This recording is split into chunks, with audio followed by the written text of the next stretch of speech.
इसके first part में N epitome of courage वाले में जो दूसरा पैराग्राफ स्टार्ट होगा उसकी पहली लाइन है इन द मीन वाइल।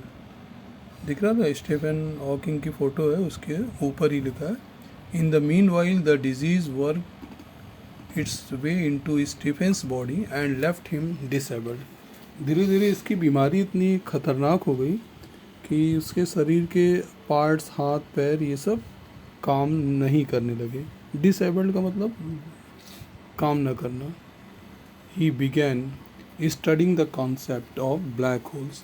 उन्होंने ब्लैक होल का नाम सुना होगा, साइंस में आज के सबसे ज़्यादा चर्चा है इस ब्लैक होल्स की। उसकी पढ़ाई उन्होंने स्टार्ट किया टू गेट हिज, और पीएचडी भी इनको इसी ब्लैक होल्स के टॉपिक पर ही इन्होंने किया था। This time he was confined to a wheel chair and was rapidly losing control of his mind and speech. अब देखो इनके दिमाग का भी ने भी थोड़ा काम कम करना शुरू किया, और जो ये बोलते थे वो भी बात अस्पष्ट होती थी।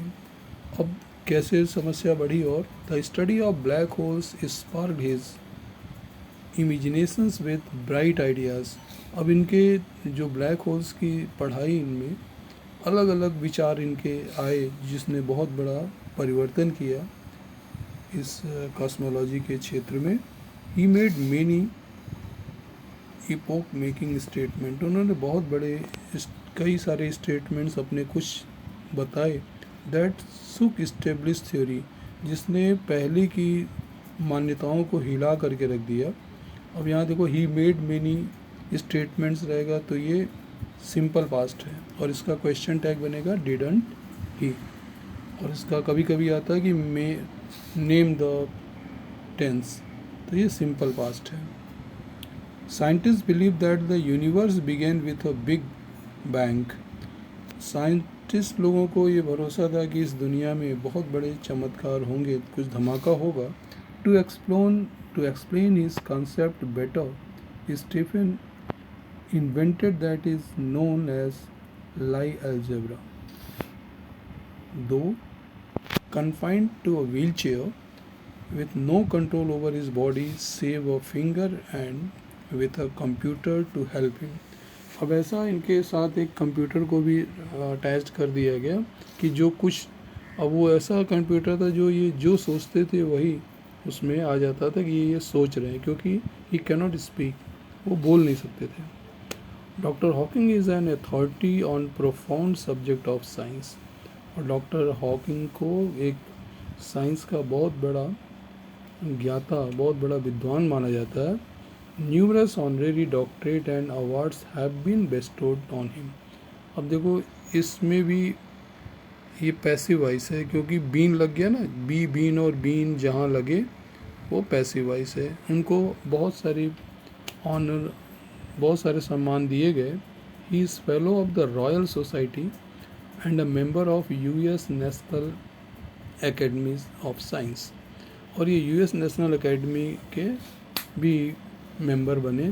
कभी कभी आता है कि राइट द टू नेम, दो नाम बताओ जो बड़ी संस्थाएं हैं, तो एक रॉयल सोसाइटी के मेंबर रहे और यूएस नेशनल एकेडमी के भी ये मेंबर रहे।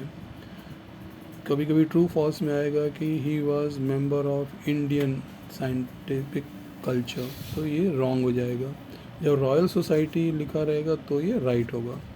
कभी कभी राइट रॉन्ग आता है, कभी कभी ट्रू और फॉल्स आता है, और कभी कभी एग्री और डिसएग्री, तीनों चीज़ें एक ही है। एग्री का मतलब सहमत और डिसएग्री माने सहमत नहीं। अब इस पैराग्राफ के बाद देखो, इन spite of being considered equal in intelligence, इनको आइंस्टाइन के बराबर समझा जाता था, उतने ही विद्वान थे, बुद्धिमान भी थे। Doctor Hawking is a humble man, एकदम विनम्र व्यक्ति थे वो। और simple down to earth man, एकदम घर ज़मीन से जुड़े हुए व्यक्ति, अत्यंत विनम्र। He has authored many books dealing with the awesome ideas keeping layman in mind. ऐसी किताबें उन्होंने लिखा जो एक सामान्य से, लेमैन का मतलब बिल्कुल कम पढ़ा लिखा भी व्यक्ति वो काम कर सकता है।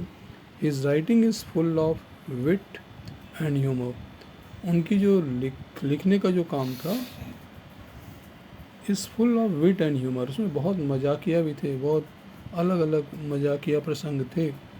His style is so liquid and non scientist can also understand him. उनके लिखने का तरीका इतना अच्छा था कि अगर कोई साइंस की दुनिया को नहीं जानता है तो भी वो उसको समझ सकता है। अभी किताब का नाम याद रखना, what is the name of the book. His book brief history of time is one of the best selling books in our time. इनकी जो किताब थी a brief history of time, ये सबसे ज़्यादा बिकने वाली किताब उस ज़माने की मानी जाती है। On being asked how he feels about having the dreadful ALS, और ये आज जाना गया कि इनको इतनी भयंकर बीमारी से ये परेशान थे। डॉक्टर हॉकिंग द क्वेंस्टेंस ऑफ ऑप्टिज्म, वो एक तरह से आशावाद के बहुत, उनके जीवन में निराशा नहीं थी, आशा रखते थे, जबकि बहुत सारी समस्याओं से ग्रस्त थे। ऐसा और कोई आदमी होता तो पढ़ाई ही नहीं करता, लेकिन अपनी डॉक्टरेट डिग्री भी इन्होंने पूरा किया। And hope says not very different from the rest. I try and lead a normal life as possible and not think about my condition or regret the things it prevents me from doing, which are not many. तो कहा कि मेरा जीवन बिल्कुल सामान्य ढंग से चलता रहा और मैंने कोशिश किया कि उसको अपने जीवन में एकदम नॉर्मल जिंदा मैं रहूं and not think about my, और मैं इस बिल्कुल रिग्रेट नहीं करता हूँ कि मेरे जीवन में ये चीज़ें मुझे नहीं मिली शारीरिक समस्याओं के कारण, फिर भी मैं खुश था।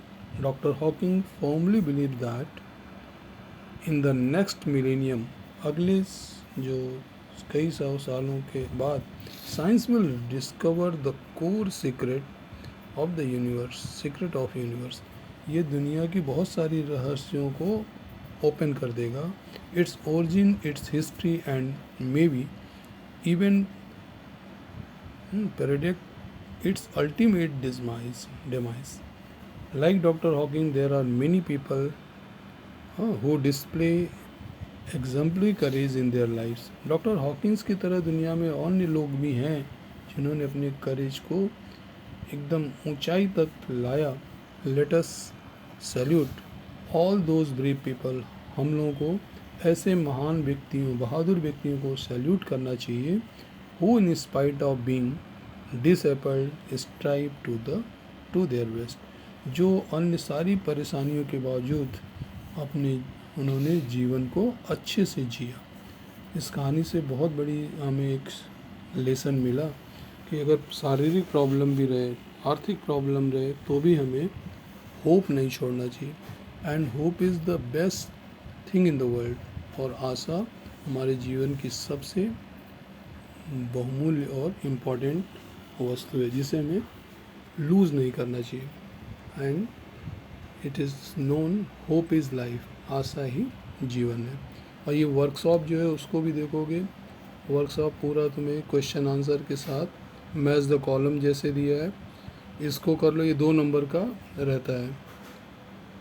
मैच द कॉलम के बाद इसमें इम्पॉर्टेंट चीज़ें देखो, क्वेश्चन नंबर 3 है, arrange the following statement according, ये जिसको कहते हैं काल क्रमानुसार, क्या क्या घटनाएं स्टीफन हॉकिंस के जीवन में आई उसको तुम्हें बताना है। ये H तक है, जिसमें पहला कौन सा रहेगा उस लाइन को पहले, फिर दूसरा, तीसरा, ये पैसे से मिलेगा।